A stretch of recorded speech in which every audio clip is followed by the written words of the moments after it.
Hello বন্ধুরা, transformation journey day 18 নিয়ে চলে এলাম প্রতিদিনের মতন আমার সেম শিডিউল। সকালে উঠে ব্রেকফাস্ট বানিয়ে দেন ব্রেকফাস্ট খেয়ে তার 1 ঘন্টা পর পিওর কোড মিল্ক খেয়ে জিমের দিকে রওনা দিলাম।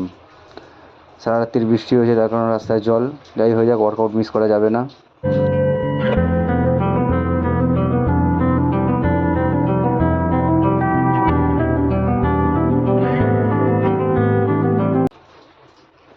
জিমে পৌঁছে আজকে করেছিলাম চেস্টের workout.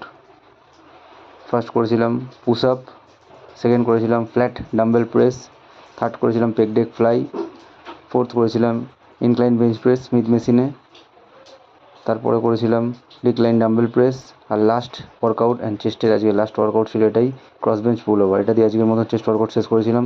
After workout 15 minute cycling and প্রতিদিন মতন রাত্রে আফটার ডিনার 1 আওয়ার ওয়াকিং। কোনো বাধাই তোমাকে হারাতে পারবে না যতক্ষণ না তুমি নিজে থেকে গিভ আপ করছো। তাই প্রতিদিন নিজেকে পুশ করো, নিজের 100% দাও। আমিও নিজের 100% দেওয়ার চেষ্টা করে যাচ্ছি রেগুলার, ডে বাই ডে নিজেকে চেঞ্জ করার চেষ্টা করে যাচ্ছি। আজকের মতন এইটুকুনি, দেখা হচ্ছে নেক্সট ভিডিওতে। Thank you for watching.